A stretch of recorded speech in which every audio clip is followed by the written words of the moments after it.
Hello and welcome, ladies and gentlemen, to Nile TV International's continuous coverage of the ceasefire deal. Now, just over 24 hours after the announcement by U.S. President Donald Trump that he had accepted to suspend military operations against Iran for the upcoming 2 weeks and give negotiations a chance. A shaky ceasefire, a fragile ceasefire. Will the ceasefire hold? Obviously, the markets in the United States are hesitant because after oil fell to nearly $90 per barrel, that's Brent crude, earlier in the day and following the announcement of the ceasefire deal, it's now climbing back slowly. We don't know if it's surely, but it's trading now and after trading hours between $97 and $98 per barrel, very close to that $100 psychological barrier. Of course, events in Lebanon, the Israeli attacks and aggression on Lebanon, killing hundreds and injuring hundreds of others in Beirut, was the main highlight of the day, amongst others. With us now over the phone is Mr. Ahmed Maharem, and he's a political analyst talking to us from New York. Good afternoon or good evening, I think. Good evening. It must be 9 p.m. there in New York. Good evening, Mr. Maharem. Thank you for joining us. That's correct. My pleasure. Please go ahead. Yes, thank you for being with us. So now everybody knows the time in the East Coast because the Trump deadline was 8 p.m. on Tuesday. So everyone knows by heart now the time in the East Coast. So how do you think the first day of the ceasefire deal looked like? I think first day for everybody, including us here in the United States, is kind of very critical to understand what's happening. First of all, 24 hours back when President Trump announced from his side, and also the Iranian Authority announced from their side that the ceasefire will be starting immediate today, which is Wednesday, I guess. And everybody was happy, not only in the region, but only in the States and around the world, that conflict, instead of increasing the conflict, it is kind of escalating, or there is different elements and different powers have been, I can see, they have done very, very incentive kind of negotiation for the last 1 week, maybe in Pakistan, with the president of Egyptian and Saudi Arabia and Turkish authorities. Right. Now, they hope that the declaration of yesterday will be, in fact, practical. What happened today seems like Benjamin Netanyahu and Israel are not happy with the decision, and that's why what happened today in Lebanon and immediately in Beirut is something very unexpected and unrespected as well. So that will put Trump and the people are in negotiation in a very, very difficult task. Now, how much does the Lebanon factor threaten the ceasefire, Mr. Maharem, in your view? I mean, we've heard Mr. Mohammed Baqir Qalibaf, the Iranian parliament speaker, who is believed to head the Iranian delegation in Islamabad on Saturday for the direct talks with the Americans. We've heard him saying, that the ceasefire deal has no meaning at the moment because of the violations. At the same time, and the Iranians had said that the Lebanon was part of the deal, and we also understand that the Pakistani mediator also said the same. At least the Pakistani ambassador in Washington said Lebanon was part of the deal. But we heard from Mr. J.D. Vance, the U.S. Vice President. He said, according to his understanding, that the Iranians misunderstood the situation. And he confirmed, and the White House also did so, and also Mr. Trump, that Lebanon was not part of the deal. So how much can the Lebanon factor affect the continuation of the ceasefire? Well, of course, if there is no difficulties or problem in the translation, the declaration when was admitted by the Pakistani Prime Minister and the President Trump himself immediately admitted that, and he put that in his social campaign. He said that means effective now the ceasefire will be stopped. I mean, Lebanon was also included according to the Prime Minister of Pakistan. What happened today in Lebanon with this huge amount, unexpected target from Israel, not only to the south of Lebanon, to the Beirut itself, the capital, and the amount of damage, the casualties, the people, they lost their life. This is something means they would like to put an end to this kind of negotiation. Again, means he is not happy with what Mr. Trump have done. The question is, are American and President Trump will be happy with what Benjamin Netanyahu have done? Is it going to be on the account of America? That's why, from the other side, Iranian, they did not agree with that, and they still close the gate of Hormuz. I mean, pathway to the around the border. It is very critical. Let us say tomorrow and day after tomorrow, Friday, maybe Benjamin Netanyahu is trying to put his note and his pressure to the American, but I think this is going to be a very significant kind of unexpected relation in the future between both America and Israel. All right, and of course, Israel, you know, killing hundreds and injuring hundreds of others, many of them civilians, reminded us of what it did in Gaza. It was a genocide war on Gaza, and it seems like it was a genocide day practiced by Israel in Lebanon today. So indeed threatening the ceasefire. Speaking of the Hormuz Strait, Mr. Maharem, you were just mentioning the Hormuz Strait. We are hearing conflicting reports. Conflicting reports are coming about concerning navigation in the Hormuz Strait. We heard reports the Iranians were going to close it. The Iranians have closed it. The Iranians are opening it partially. The Iranian Revolutionary Guards Corps, the IRGC, said that it is giving alternative routes for ships because of the mines that are planted there. So there is a lot of conflicting reports coming from Hormuz.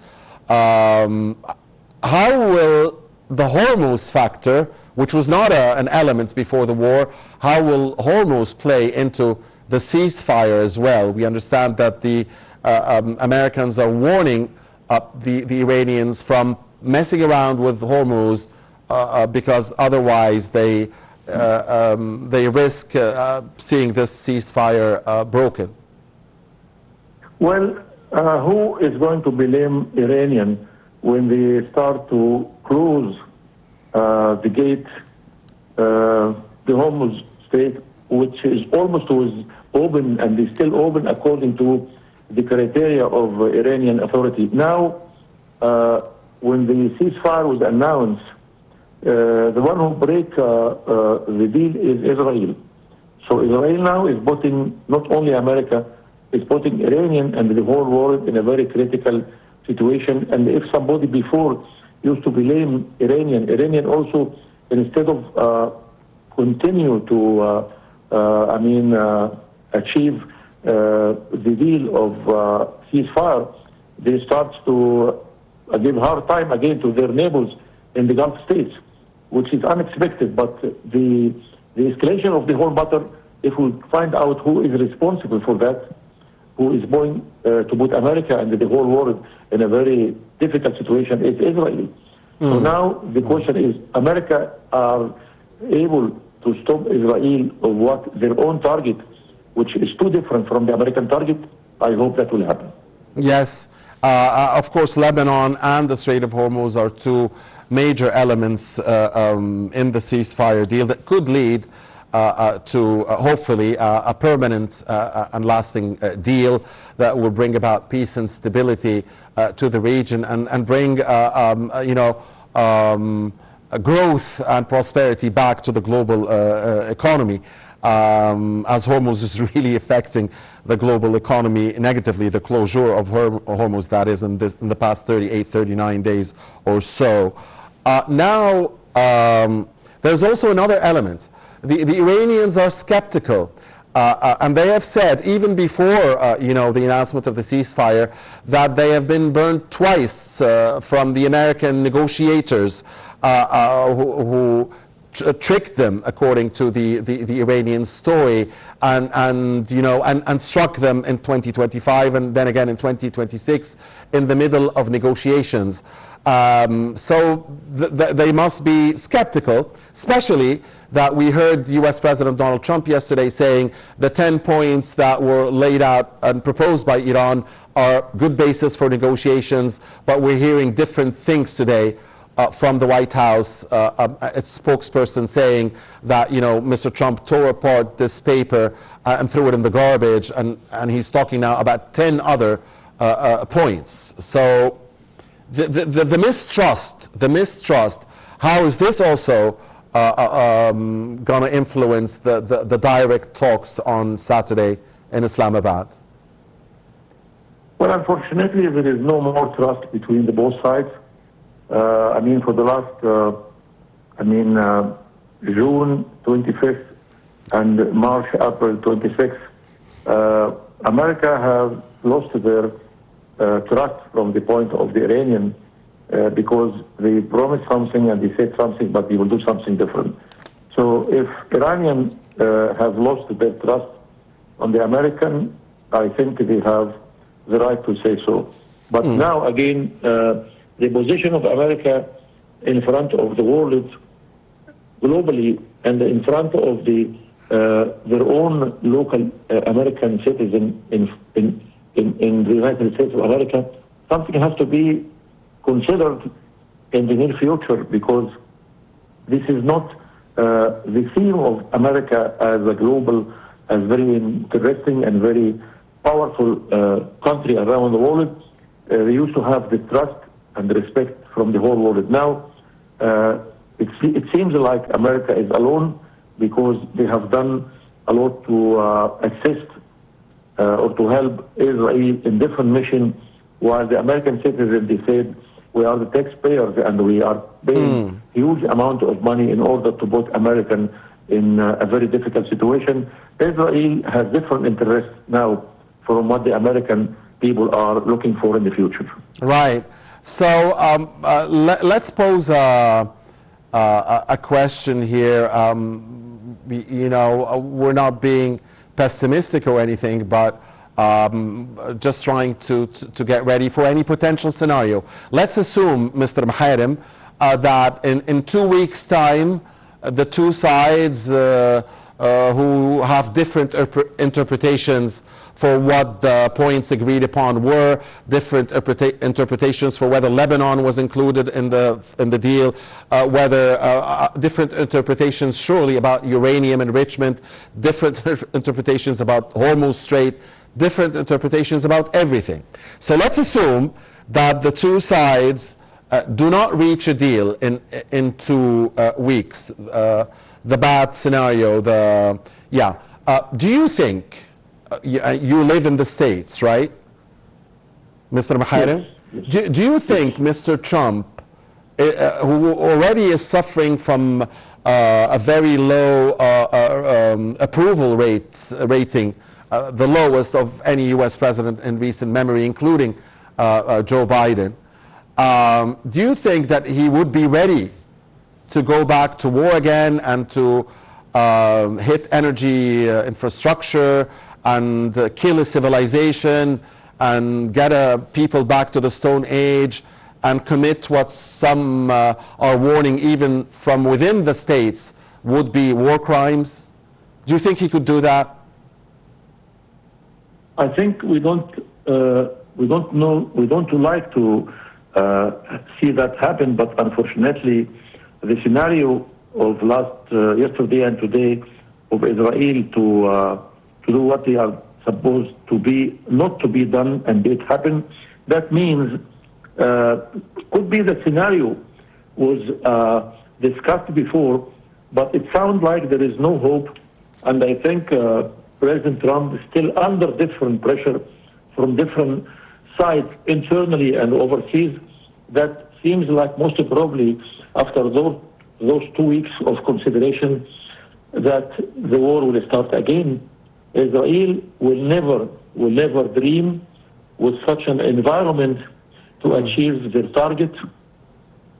And even if we cannot expect that it can go for this war without America, it sounds today like they can do that. So I don't think that there is a big hope can be considered after the 2 weeks of negotiation, unless something different can happen to give a good lesson to the Americans that they have to take their own decision not to consider Israel as a target of the future. Right. And of course the truce could be extended if there is progress in the negotiations. The truce could be, or the ceasefire could be extended. Of course, this is a disturbing scenario I'm talking about. I mean, very disturbing. But you've mentioned an interesting point, Mr. Maharem. You've talked about the inner pressure that Mr. Trump is facing and the outer pressure coming from Israel specifically. And many around the world say that it was Israel really who pushed the U.S. into this war. It was Netanyahu who brainwashed Mr. Trump's head and got him to go to this war. And the accusation was, Mr. Trump, you are applying Israel first policies, not America first. So the outer pressure on Mr. Trump is coming from Israel. Only Israel, because the rest of the world wants this war to end, other than Israel. But the inner pressure is supposedly swaying Mr. Trump away from the war. High gasoline prices, inflation, the risk of losing both houses of Congress, the risk of having hearings in Congress of war powers votes, accusations of committing war crimes, and you name it. So, which of the two sides of the